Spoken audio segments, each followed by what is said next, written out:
To understand the sheer level of audacity involved here, you have to understand the geography. My grandfather, a stubborn old-school surveyor himself, bought 15 acres in a sleepy county back in the 70s. He called it the buffer. As the nearby city expanded, a massive developer bought the adjacent 200 acres and turned it into the Cascades, a Gold Coast-style development where the cheapest house starts at $1.2 million. I live 3 states away. When Grandpa passed, he left the land to me with a note. Don't let the bastards grind you down. I plan to keep it as an investment, maybe build a cabin one day. I paid my property taxes, kept a local guy hired to bush hog the perimeter once a year, and otherwise didn't think much about it. Then, in June, I got a call from Larry, the guy who mows the perimeter. Hey, OP, I can't mow the south line. There's a fence in the way, and a backhoe, and about 6 guys pouring concrete. I drove 6 hours that night. When I pulled up to my property line the next morning, my jaw hit the steering wheel. They hadn't just crossed the line. They had essentially annexed a 100-yard strip of my forest. They'd cleared 40-year-old oaks and were currently framing what looked like a Mediterranean-style villa. I stepped over the orange silt fence and walked up to a guy holding a clipboard. Who's in charge here? I asked. The HOA board, he said, not looking up. This is the new Pavilion. It's private property, so you'll need to leave. I laughed. It wasn't a happy laugh. I'm the owner of this land. You're about 50 feet over the line. He finally looked up, squinting. The Cascades owns everything up to the creek. The board president, Ken, showed us the maps himself. We're on a tight schedule, buddy. I walked over to the HOA office, which was a glass and marble monstrosity at the entrance of the development. I met Ken. Ken wore a polo shirt with a tiny yacht on it and looked like he had never been told no in his entire life. Ah, the neighbor, Ken said, leaning back in his leather chair. Look, we tried to find you, but your contact info was out of date. We're doing you a favor. That land was a mosquito-infested woods. Now it's going to be a world-class amenity. It'll bump your land value by 20%. Ken, I said, trying to remain calm. You didn't find me because you didn't look. You don't have an easement. You don't have a sale agreement. You are literally trespassing on private property. Ken smiled, that oily, condescending smile. Possession is 9/10 of the law, son. The building is already framed. We've spent $80,000 already.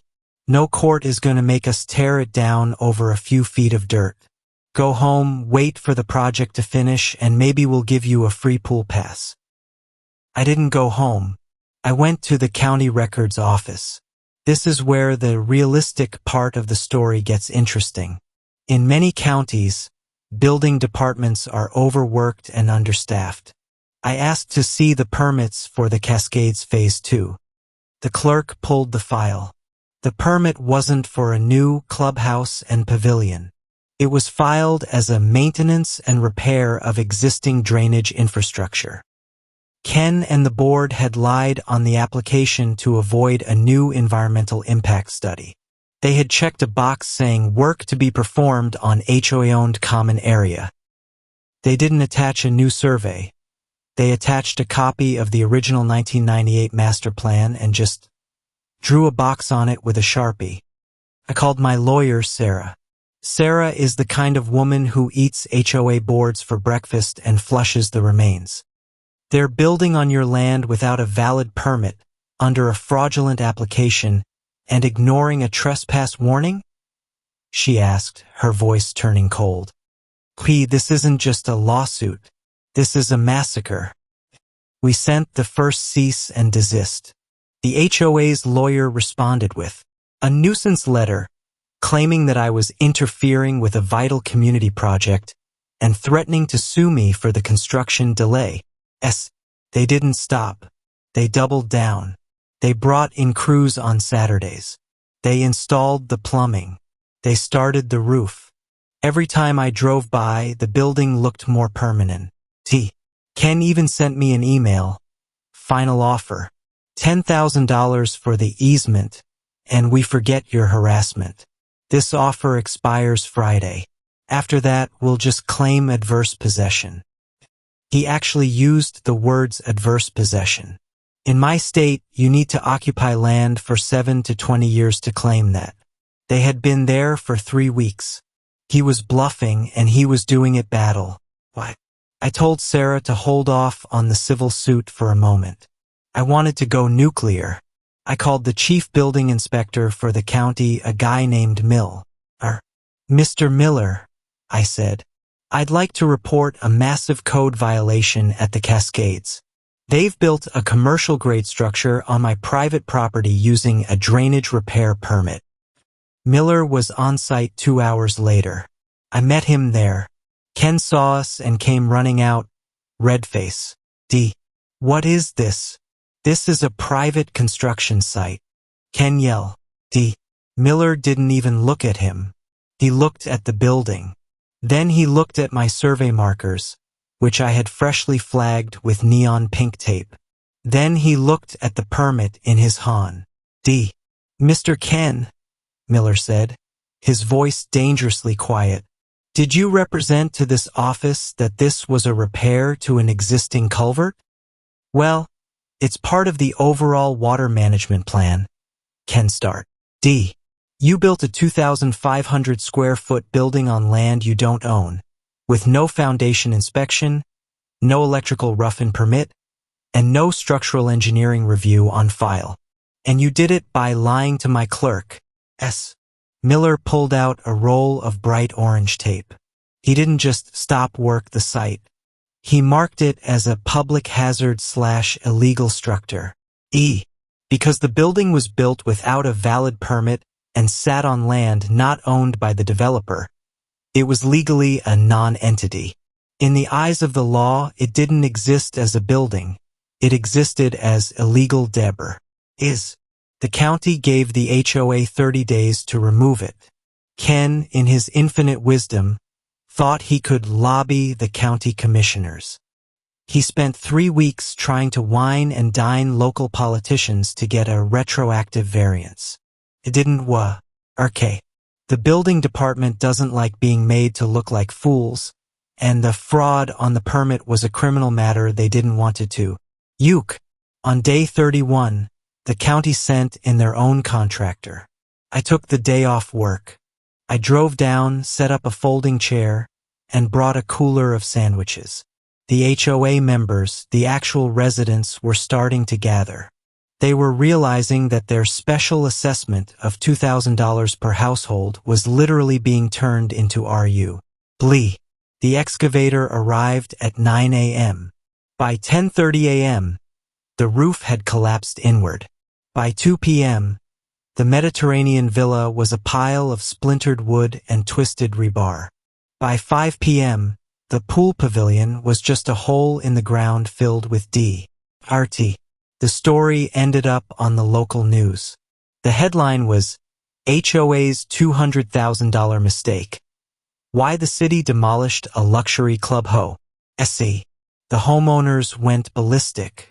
They found out Ken had bypassed the board's own bylaws to fast-track the project because he wanted it finished before the annual summer gala. The HOA board entirely recalled within a month. Ken, currently being sued by the HOA for breach of fiduciary duty. He's had to sell his house in the Cascades just to pay his legal fees. The land. I sued for trespass, timber trespass, the oaks, and restoration. I won a mid-six-figure settlement. Today, my land is back to being woods. I used part of the settlement to put up a very thick, very ugly, and very legal chain link fence right on the property line. I even sent Ken a Christmas card this year. It had a picture of my empty, beautiful field on the front. Inside, I wrote, "Thanks for the fence." They kept sending their floodwater into my yard, so I sent it right back. If you've ever lived at the bottom of a hill, You know that water is your greatest enemy. But I learned quickly that water isn't nearly as dangerous as a Karen, with a landscaping budget and a complete disregard for the laws of physics. Yes, I bought my dream house 3 years ago, a mid-century modern on a half-acre. My property sits slightly lower than my neighbor to the east. Brend. A. For the first year, everything was fine. A little runoff during heavy rain, but nothing my French drains couldn't handle. Then Brenda decided she wanted a Zen garden oasis. Without a single permit or a drainage study, she hired a cut-rate crew to pave over 70% of her backyard with non-porous slate tiles and installed a massive, raised stone planter bed right along our shared property lee. The first storm after her renovation was a nightmare, because Brenda had raised her grade and paved over the soil that used to absorb the rain. Her entire backyard became a giant funnel. I looked out my window to see a literal wall of water cascading over the stone planter and slamming into my foundation. And my backyard wasn't just wet. It was a lake. My expensive French drains were overwhelmed in minutes. My basement started seeping. I went over to talk to her, thinking she surely didn't realize what she'd done. Brenda, your new patio is shedding all its water directly into my yard. It's flooding my basement. Brenda, adjusting her visor. Well, water flows downhill, dear. That's just nature. Maybe you should have bought a house on a hill if you didn't want to get wet. You changed the grade. That's illegal in this county without a mitigation PLA. Brenda, my oasis is HOA approved. If you have a problem, take it up with the board. Now, please get off my driveway. You're leaving muddy footprint. I took it to the HOA. The board president was Brenda's best friend, Carol. They sent me a letter 2 weeks later stating that Brenda's landscaping was harmonious with the neighborhood aesthetic, and that my complaints were vexatious. They even had the gall to suggest that I was the one with the drainage issue and ordered me to remediate the standing water in my yard because it was attracting mosquitoes and lowering property values. They gave me 30 days to fix the eyesore she created. I realized then that being nice was getting me nowhere. I hired a civil engineer and a high-end drainage contractor. I told them, I want a solution that protects my house, follows the letter of the law, and uses Brenda's own arrogance against her. We found the nuclear option. In my county, you cannot purposefully divert water onto a neighbor's property, but you are allowed to defend your property line with retention barriers, as long as they connect to the municipal storm sewer system. I spent $12,000. It was worth every penny. We dug a 4-foot deep trench exactly 1 inch inside my property line. We installed a high-density polyethylene, HDPE vertical moisture barrier. It's basically an underground wall that water cannot pass the rough. On my side of the wall, we put in a massive curtain drain, leading to a high-capacity sump pump. The kicker. I built a 2-foot-tall, reinforced concrete decorative retaining wall, capped with beautiful stone right against that barrier. A week after the wall was finished, we got a 100-year storm warning. The rain started at 2 a.m. I sat on my back porch with a flashlight. I watched as the torrent of water came rushing off Brenda's slate patio, headed straight for my yard. It hit my new wall. Since the water couldn't go under the barrier and couldn't go through the wall, it did the only thing water can do. It pooled. Because Brenda had built her Zen oasis on a slight depression against my line, my wall acted like a dam. The water backed up, and backed up, and backed up. Within an hour, Brenda's oasis was a 4-foot-deep swimming pool. Her expensive slate tiles started lifting. Her $5,000 custom outdoor kitchen was submerged. Because her house was also lower than the street, the water had nowhere to go but into her back sliding glass doors. At 4 a.m., I heard screaming. I looked over to see Brenda in her bathrobe, splashing around her backyard in knee-deep water, trying to sweep the rain away with a broom. It was like trying to empty the ocean with a thimble. She called the fire department. They told her there was nothing they could do. It was a private drainage matter. She called the HOA. Carol, the board president, came over and tried to scream at me over the fence to open the gates and let the water Rough. I can't, Carol, I shouted back over the rain. I'm just remediating my standing water, like the board ordered me to. If I let the water in, I'd be in violation of the Notice USC. And me. Brenda's basement was totaled. Her oasis was destroyed. The HOA tried to sue me for malicious construction, but my engineer's report was bulletproof.